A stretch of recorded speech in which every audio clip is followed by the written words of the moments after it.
Hello everyone, विश्व गुरु classes में आपका हार्दिक स्वागत है।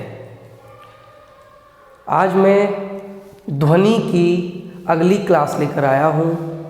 इससे पहले शायद 2 क्लास में ध्वनि के संबंध में ले चुका हूँ, तो मैं चाहूँगा कि जिन बच्चों ने वो 2 क्लास नहीं देखे हैं तो पहले आप लोग प्लीज़ वो दोनों क्लास देखिएगा, तभी आपको ये क्लास बेहतर समझ में आएगी। आज की क्लास में हम लोग पढ़ेंगे तरंग से संबंधित कुछ परिभाषाओं के बारे में। आयाम, आवर्तकाल, आवृत्ति, कला, तरंग दैर्घ्य, तरंग चाल और उसके बाद तरंग चाल, आवृत्ति और तरंग दैर्घ्य में संबंध, इनके बारे में हम लोगों को पढ़ना है। लास्ट क्लास में हमने आपको बताया था कि किसी भी माध्यम में तरंग जब उत्पन्न होती है तो माध्यम के कण कंपन करने लगते हैं, और ये कण जो है वो 2 प्रकार से कंपन कर सकते हैं। वो दोनों प्रकार हमने आपको बताए थे। जैसे अगर मैं मान लूँ कि तरंग इस दिशा में आगे बढ़ रही है, यानी ये जो एरो है वो तरंग के चलने की दिशा को बता रहा है, तो माध्यम के कण 2 प्रकार से कंपन कर सकते थे। या तो माध्यम के कण तरंग के चलने की दिशा के लंबवत कंपन करते, या जो माध्यम के कण हैं वो तरंग चलने की दिशा के अनुदिश कंपन करते हैं। यह है तरंग के चलने की दिशा, ये है माध्यम के कण। या तो कंपन ऐसे ऐसे हो सकते हैं या ऐसे ऐसे। पहली स्थिति में आप देखेंगे कि जो कंपन है वो तरंग चलने की दिशा के कैसे हैं, लंबवत हैं। कितना एंगल है ये, 90 डिग्री।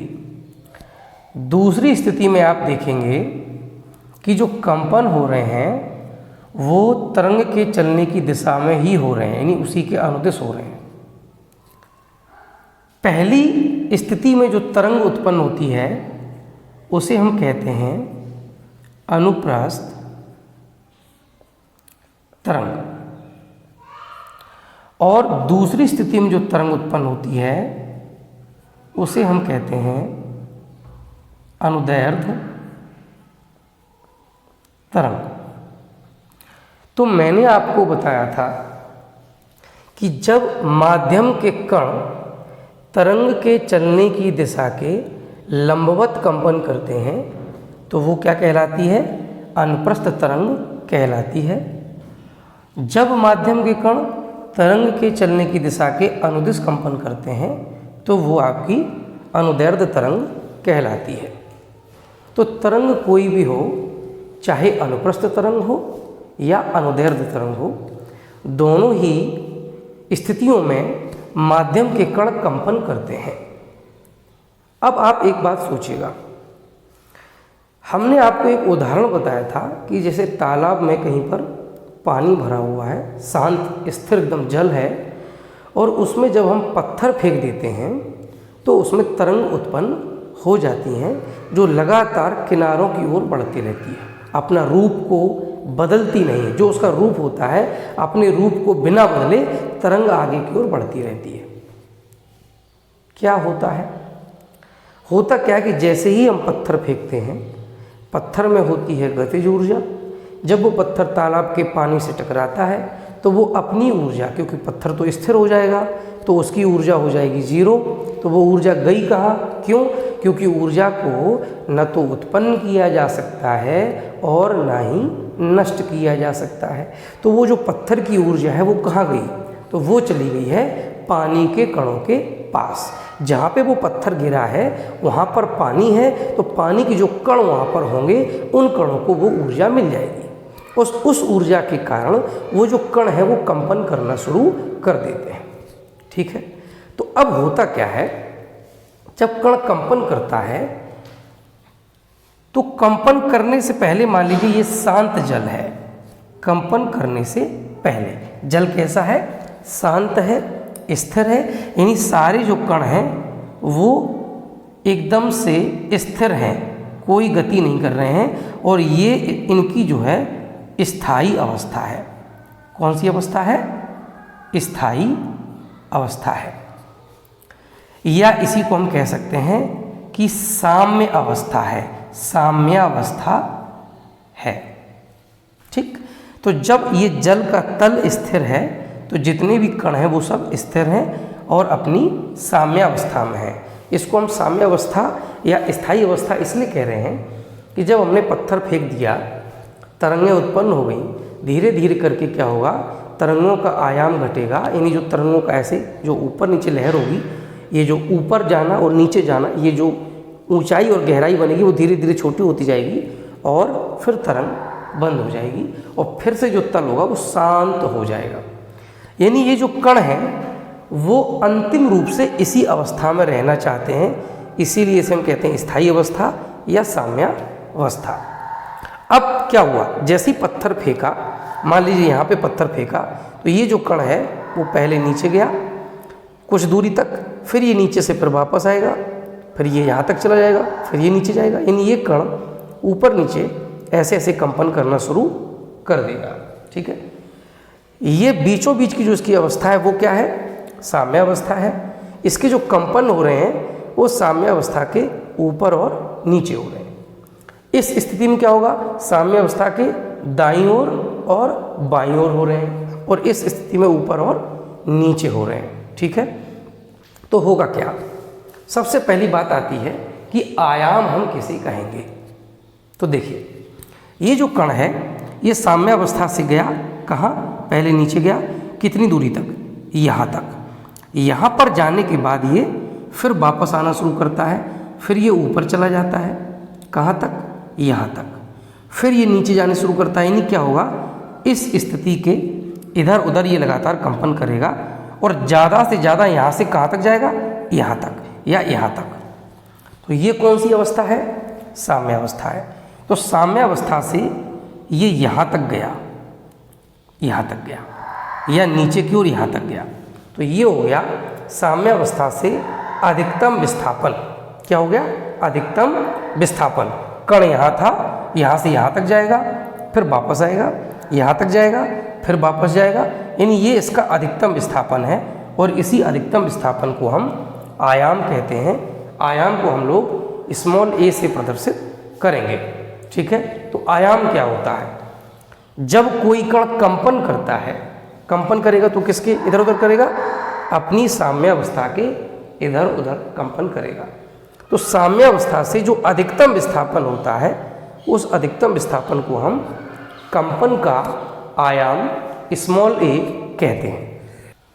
आप लोग इस फिगर में भी देख सकते हैं, मैंने एक फिगर बनाया हुआ है, इसमें ये लिखा है तरंग संचरण की दिशा। यानी तरंग जो है वो इस दिशा में आगे बढ़ रही है। ये तरंग बनी हुई है, और तरंग बहुत सारे कणों से मिलकर बनेगी। यानी सारे कण क्या कर रहे हैं? कंपन कर रहे हैं। ये जो बीचों बीच की लाइन है, ये लाइन किसको बता रही है? ये लाइन बता रही है साम्यावस्था को। यानी ये कण की वो स्थिति है जिसमें वो स्थिर रहता है, शांत रहता है। ठीक, क्या हो रहा है आप देखिए, यहाँ पर हमने कुछ पॉइंट लिखे हुए हैं, A, B, C, ये पॉइंट लिखे हुए हैं। तो ये किसके नाम है? ये कणों के नाम है, कणों के नाम। यानी हमने ये अलग अलग कण ले लिए हैं। तो कण A जो है वो इस समय कहाँ है? वो साम्यावस्था में है। कण B देखिए, ये अपनी साम्यावस्था से अधिकतम दूरी पर है, और इस अधिकतम दूरी को या अधिकतम विस्थापन को ही हम कहेंगे आयाम। तो ये जो दूरी होगी वो आयाम के बराबर हो जाएगी। कण C ये फिर से साम्यावस्था में है। कण D ये फिर से देखिए क्या होगा, ये भी अधिकतम विस्थापन पर है, अधिकतम दूरी पर है, इसे हम कहेंगे आयाम स्मॉल a। तो ये भी आयाम होगा, ये भी आयाम होगा। क्यों? क्योंकि कंपन क्या होते हैं? ऊपर और नीचे, या दाएं या बाएं, दोनों साइड होते हैं ना। तो ये आयाम इधर होगा तो इधर भी होगा आयाम। ठीक है ना। इसी तरीके से ये दूरी भी किसके बराबर होगी? ये दूरी भी आयाम के बराबर होगी, ये दूरी भी आयाम के बराबर होगी। तो हमने आपको बताया कि आयाम क्या होता है, तो उसको परिभाषित कैसे करेंगे।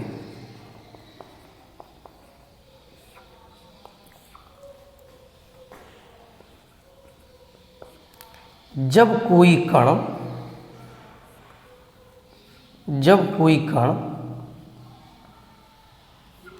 कंपन करता है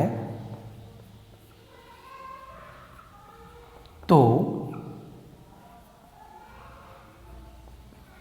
साम्यावस्था से, साम्यावस्था माने स्थायी अवस्था, साम्यावस्था से कण के अधिकतम विस्थापन को, कण के अधिकतम विस्थापन को कंपन का आयाम स्मॉल a कहते हैं। तो ये होगी आयाम की परिभाषा। जब कोई कण कंपन करता है तो साम्यावस्था से एक ओर साम्यावस्था से एक ओर, यहाँ पे एक बात और लिख देंगे हम, से एक ओर कण के अधिकतम विस्थापन को कंपन का आयाम स्मॉल a कहते हैं। उम्मीद करते हैं आपको समझ में आ गया होगा। फिर भी यदि कोई डाउट रहे तो पूछ सकते हैं। ठीक है, इस फिगर में आप देख सकते हैं, ये एक तरंग का हमने फिगर बनाया हुआ है। बहुत सारे कण कंपन कर रहे हैं। जो कण A है वो इस समय साम्यावस्था में है, कण B अधिकतम विस्थापन पर। आप देखिए ये जो लाइन है बीच की, ये साम्यावस्था को बता रही है। कण B इससे अधिकतम विस्थापन पर है, तो ये जो दूरी होगी वो आयाम के बराबर होगी। कण C फिर से साम्यावस्था में है, D अधिकतम दूरी पर है विपरीत दिशा में।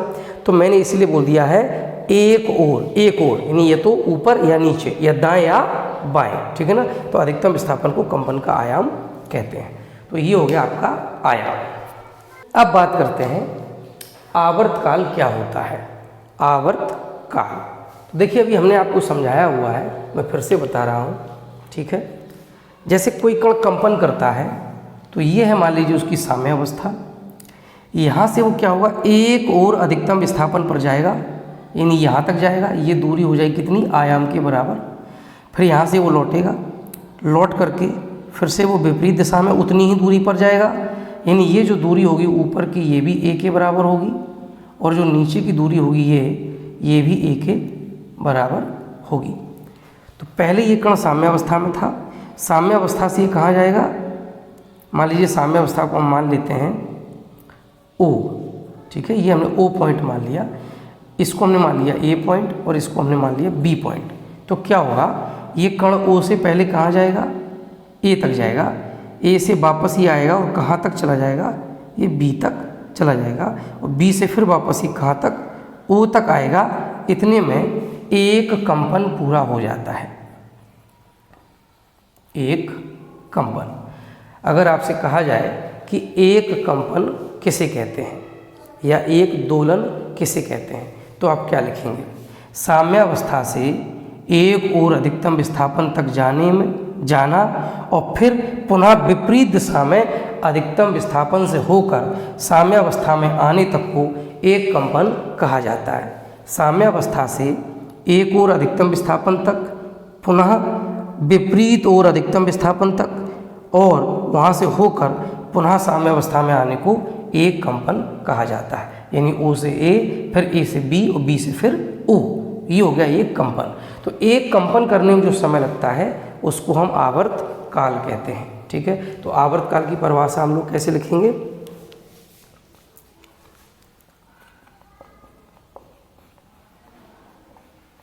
आवर्त काल, इसको हम लिखेंगे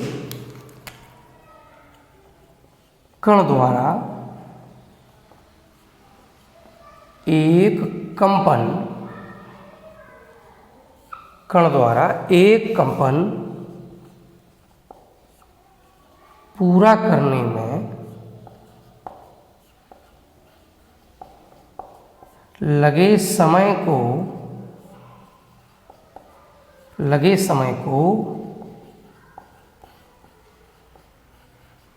आवर्तकाल कहते हैं। अब आवर्तकाल को हम किससे लिखते हैं, कैपिटल T से, तो आवर्तकाल कैपिटल T कहते हैं। तो इस प्रकार से हम लोगों ने दो शब्दों के मायने समझ लिए हैं, आयाम क्या होता है और आवर्तकाल क्या होता है, ठीक है ना। जब कोई कण कंपन करता है तो साम्य स्थिति से एक और अधिकतम विस्थापन जो भी रहेगा वो आयाम होगा, और एक कंपन पूरा करने में जो समय लगेगा वो आवर्तकाल कहलाएगा। अब बात करते हैं आवृत्ति की। पहले इसको थोड़ा साफ कर लेते हैं। देखिए आवृत्ति क्या होती है। अभी हमने आपको बताया कि एक कंपन करने में जितना समय लगता है उसे हम आवर्तकाल कहते हैं, ठीक है। आवृत्ति किसे कहेंगे? फ्रीक्वेंसी। आवृत्ति को हम कहते हैं फ्रीक्वेंसी। तो आवृत्ति को अगर हम परिभाषित करें तो क्या कहेंगे? एक सेकंड में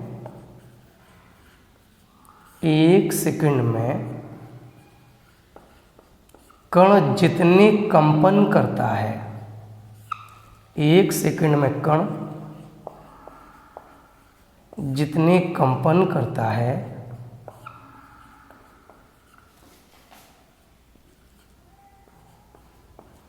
उसे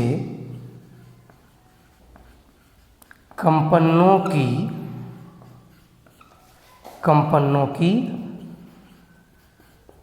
आवृत्ति को हम लोग स्मॉल n लिखते हैं, आवृत्ति स्मॉल n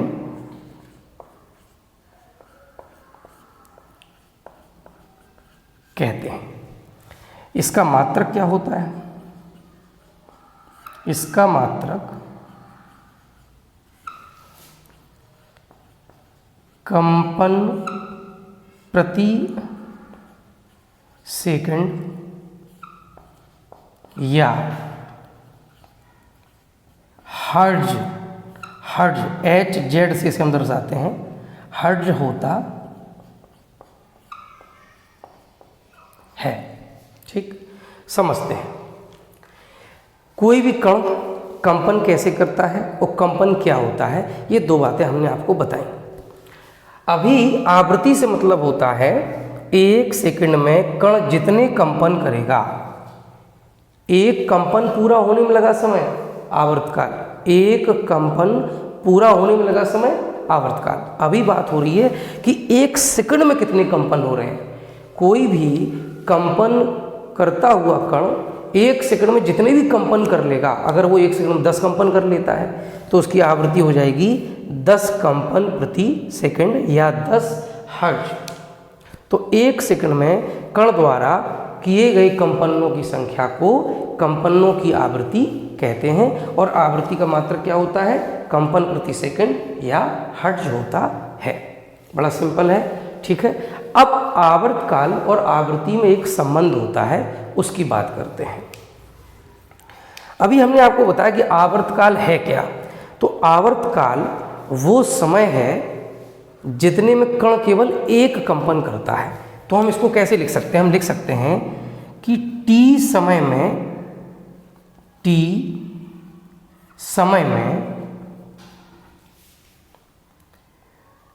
कंपनों की संख्या, t समय में कंपनों की संख्या कितनी होगी? बराबर होगी 1 के। क्यों? क्योंकि एक कंपन में जितना समय लगेगा उसी को हम कहते हैं आवर्तकाल। तो आवर्तकाल के बराबर अगर समय ले लेंगे तो उतने में कितने कंपन हो पाएंगे? केवल एक कंपन हो पाएगा। तो t समय में कंपन कितने? 1। तो इकाई समय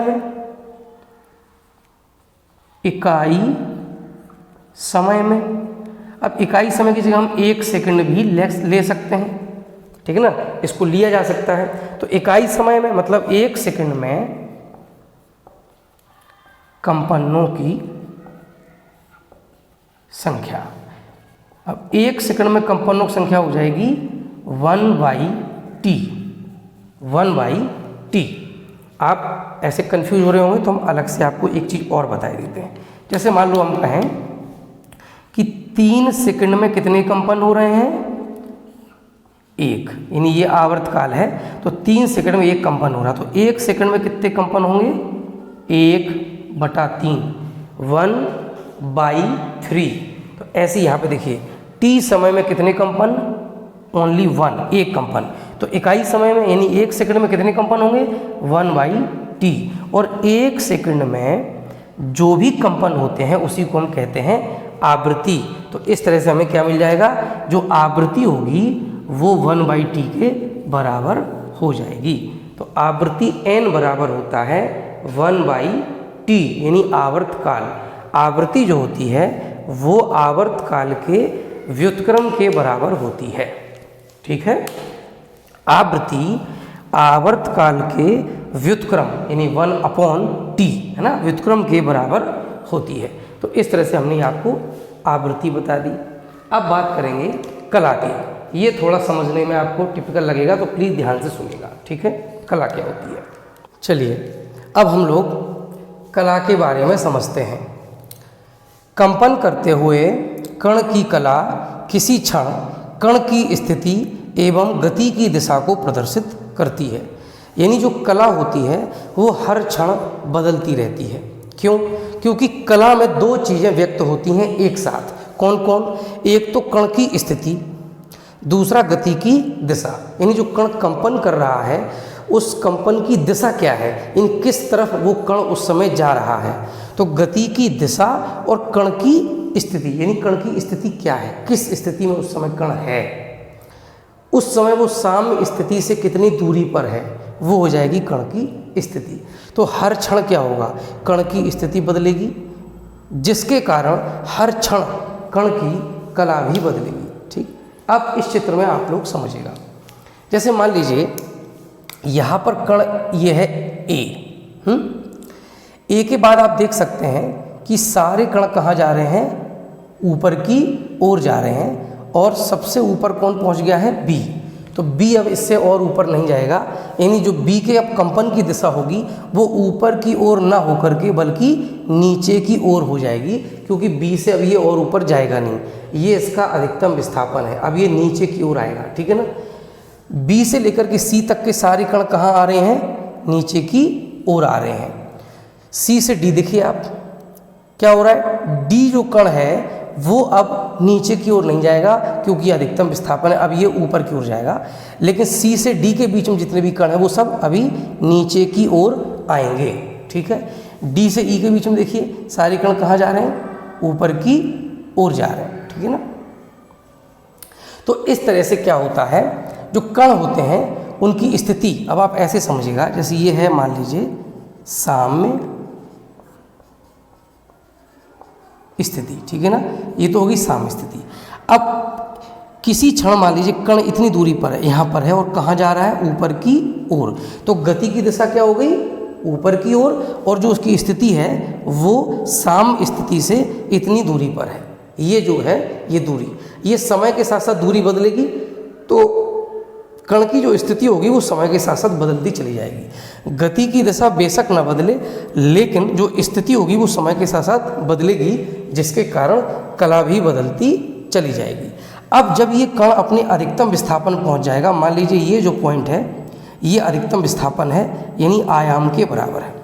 इसके बाद ये कण अब और ऊपर नहीं जाएगा, ऊपर नहीं जाएगा मतलब अब ये कहाँ आने की कोशिश करेगा, नीचे। तो इसकी गति की दिशा अब हो जाएगी नीचे की ओर। तो इस तरह से अब ये कण नीचे कब तक जाएगा, जब तक ये यहाँ नहीं पहुँच जाता, यानी विपरीत दिशा में अधिकतम विस्थापन पर ये नहीं पहुँच जाएगा, तब तक ये कण नीचे की ओर ही जाएगा, और यहाँ से फिर ये कहाँ आएगा, ऊपर की ओर। तो इस तरह से क्या होगा, गति की दिशा भी बदलेगी और कण की स्थिति समय के साथ साथ लगातार बदलती रहेगी। तो कला जो होती है वो किसी क्षण कण की स्थिति और गति की दिशा इन दोनों को प्रदर्शित करती है। अभी चित्र में अगर हम देखेंगे तो जो कण ए है और कण ई है या कण आई है, ये तीन के तीनों कण एक ही कला में हैं। देखिए जो कण ए और कण सी की अगर हम बात करें तो आप देख सकते हो कि ए और सी दोनों ही साम्य स्थिति में हैं, यानी दोनों ही साम्य अवस्था में हैं, लेकिन इनके गति की दिशा अलग अलग है। आप देख सकते हो सी से आगे वाले जितने भी कण हैं वो सब कहाँ जा रहे हैं, नीचे की ओर, यानी सी कहाँ जाने की कोशिश करेगा, नीचे की ओर। इसकी सी की दिशा होगी नीचे की ओर, जबकि ए कहाँ जाएगा, ऊपर की ओर। तो जो ए की गति की दिशा है वो ऊपर की ओर होगी और c के गति की दिशा नीचे की ओर होगी। भले ही इनकी स्थितियां समान हैं, ये भी साम्य स्थिति में है, ये भी साम्य स्थिति में है, लेकिन गति की दिशाएं विपरीत हैं, इसलिए a और c समान कला में न होकर विपरीत कला में होंगे। वहीं पर अगर बात करें हम a और e की, तो आप देख सकते हो कि a और e दोनों साम्य स्थिति में है। a कहाँ जा रहा है? ऊपर की ओर। और आप देखिए e से आगे के जितने भी कण सब कहाँ हैं? सब ऊपर की ओर जा रहे हैं, यानी ई भी कहाँ जाएगा? अब ऊपर की ओर। तो ए और ई की अगर हम बात करेंगे तो दोनों की स्थिति भी समान है और दोनों की गति की दिशा भी समान है। तो ए और ई ये दोनों कण समान कला में होंगे। वैसे ही आई की बात कर सकते हो आप। देखिए आई जो है वो भी साम्य स्थिति में है और आई से आगे कण तरंग कहाँ जा रही है? ये कहाँ जा रही है? ऊपर की ओर, यानी सारे कण ऊपर जा रहे हैं, तो आई भी कहाँ जाएगा? ऊपर की ओर जाएगा। तो ए, ई और आई ये तीनों कण समान कला में होंगे। ऐसी सी जाएगा नीचे की ओर, जी जाएगा नीचे की ओर, तो सी और जी जो होंगे ये भी समान कला में होंगे। लेकिन ए और सी जो होंगे वो समान कला में न होकर विपरीत कला में होंगे। अब बात करते हैं तरंग दैर्ध्य की। तो देखिए होता क्या है कि तरंग लगातार आगे बढ़ती रहती है। तो जब तक कोई कण एक कंपन पूरा करता है, जब तक कोई कण एक कंपन पूरा करता है, मतलब साम स्थिति से एक ओर जाएगा अधिकतम विस्थापन पे, फिर विपरीत ओर जाएगा अधिकतम विस्थापन पे और पुनः साम स्थिति में जाएगा, यह एक कंपन। इतने में जो समय लगेगा वो होगा आवर्त काल के बराबर। तो इतने समय में ये तरंग कुछ दूरी तय कर लेती है और उसी दूरी को हम कहते हैं तरंग दैर्ध्य। यानी कि अगर हम तरंग दैर्ध्य को परिभाषित करें तो क्या लिखेंगे? तरंग दैर्ध्य को हम कहते हैं वेव लेंथ, यानी तरंग की लंबाई। ठीक है ना? तरंग दैर्ध्य क्या होती है? कण के एक पूरे कंपन के दौरान, कंपन के दौरान तरंग द्वारा तय की गई दूरी को तरंग दैर्ध्य लैम्डा कहते हैं। ठीक है ना? तरंग दैर्ध्य को हम लैम्डा से प्रदर्शित करते हैं। तो क्या होगा इसको ध्यान से समझिए और पढ़िए। कण के एक पूरे कंपन के दौरान, नहीं जब तक कण एक कंपन पूरा करेगा, जैसे मान लीजिए ये कण है ए, ये अधिकतम विस्थापन जाएगा, फिर वापस आएगा, विपरीत दिशा में अधिकतम विस्थापन तक जाएगा और पुनः ए तक जाएगा। इतने समय में ये तरंग जो दूरी तय कर लेगी वो दूरी कहलाएगी तरंग दैर्ध्य, यानी लैम्डा के बराबर। हमने आपको बताया भी था दो क्रमागत सुरंगों के बीच की दूरी तरंग दैर्ध्य के बराबर होती है। या एक कंपन, देखिए एक कंपन कहाँ से पूरा हुआ? देखिए ए है साम्य स्थिति, बी है अधिकतम विस्थापन एक ओर, फिर डी है अधिकतम विस्थापन दूसरी दिशा में और ई है साम्य स्थिति। तो आप देखिए ए से लेकर के ई तक ये जो स्थिति बनी है, इतने में कण एक कंपन पूरा करेगा, तो इस दूरी को भी हम तरंग दैर्ध्य कह सकते हैं। कहाँ से कहाँ तक? ए से ई तक। आप देखिए कैसे, ए है साम्य स्थिति, इसके बाद कण कहाँ जाएगा? एक ओर अधिकतम विस्थापन, फिर वापस आएगा, विपरीत दिशा में अधिकतम विस्थापन, फिर पुनः साम्य स्थिति में जाएगा। तो यहाँ से यहाँ तक की जो दूरी होगी वो तरंग दैर्ध्य के बराबर होगी। तरंग चाल क्या होती है? तो चाल क्या होती है? इकाई समय में तय की गई दूरी को हम चाल कहते हैं। तो इसके आगे क्या लगा है? तरंग। तो तरंग द्वारा इकाई समय में तय की गई दूरी को हम तरंग चाल कहते हैं। तो तरंग चाल की परिभाषा हम क्या लिखेंगे? देखिए तरंग चाल क्या होगी? तरंग द्वारा इकाई समय में, यानी कि एक सेकंड में तय की गई दूरी को तरंग की चाल v कहते हैं। चाल इकाई समय में तय की गई दूरी, तरंग द्वारा इकाई समय में तय की गई दूरी तरंग की चाल हो जाएगी। ठीक है ना? तो तरंग चाल हो गई v। अब हमें v और लैम्डा में संबंध स्थापित करना है, v और लैम्डा में। तो देखिए हमने आपको अभी बताया है कि लैम्डा क्या है? यह है तरंग दैर्ध्य। लैम्डा क्या है? तरंग दैर्ध्य। ठीक है ना? यानी कि तरंग दैर्ध्य का मतलब अभी मैंने आपको बताया कि एक कंपन जब तक कण का पूरा होगा उतने में तरंग जितनी दूरी तय कर लेगी वो हो जाएगी तरंग दैर्ध्य। ठीक है ना? तो ये जो दूरी है तरंग दैर्ध्य के बराबर कब होगी? जब समय कितना लगेगा? एक पूरा कंपन होने में लगे समय के बराबर। और एक कंपन पूरा होने में जो समय लगता है उसको हम कहते हैं आवर्त काल। तो देखिए चाल बराबर क्या होता है? चाल बराबर होता है, हम सब लोग जानते हैं, चाल बराबर होता है दूरी बटे समय। तो तरंग चाल बराबर क्या होगा? तरंग द्वारा तय की गई दूरी, तरंग द्वारा तय दूरी डिवाइडेड बाई क्या? लगा समय, लगा समय, उस दूरी को तय करने में लगा समय। अब यहाँ पे देखते हैं v बराबर, तरंग दैर्ध्य की परिभाषा हमसे कहती है कि तरंग द्वारा तय की गई दूरी होगी लैम्डा के बराबर, जबकि समय जो लगेगा वो कितना लगेगा? जब तक एक पूरा कंपन हो जाता है, और एक पूरा कंपन होने में कितना समय लगता है? आवर्त काल के बराबर। तो v बराबर हो जाएगा लैम्डा डिवाइडेड बाई t। तो v बराबर लैम्डा इंटू 1/t, 1/t लिख सकते हैं अलग से, और 1/t को हम कहते हैं आवृत्ति n। तो यहाँ से हो जाएगा v बराबर n लैम्डा। तो ये संबंध आपका स्थापित हो गया। ठीक है, देखिए तरंग चाल क्या होती है? इकाई समय में तरंग द्वारा तय की गई दूरी को तरंग चाल कहते हैं। चाल बराबर होता है दूरी बटा समय। तो तरंग की चाल हो जाएगी तरंग द्वारा तय की गई दूरी डिवाइडेड बाई उस दूरी को तय करने में लगा समय। तरंग दैर्ध्य की परिभाषा हमसे कहती है कि तरंग दैर्ध्य के बराबर दूरी तय करने में जो समय लगेगा वो आवर्त काल के बराबर होगा। तो v बराबर लैम्डा बाई टी, 1/t को हम लिख सकते हैं n, तो v बराबर n लैम्डा। ये एक संबंध स्थापित हो गया। तो आज के लिए इतना ही। जो भी आपको समझ में ना आए प्लीज़ कमेंट कीजिएगा। जब तक आप अपनी बात नहीं कहेंगे हम तक आपकी समस्या पहुंचेगी नहीं। तो क्लास यूँ ही चलती रहेंगी। आप अगर पूछेंगे तो प्रश्न का जवाब आपको ज़रूर मिलेगा। क्लास अच्छी लगे लाइक कीजिए, कोई दिक्कत है बताइएगा। ठीक है।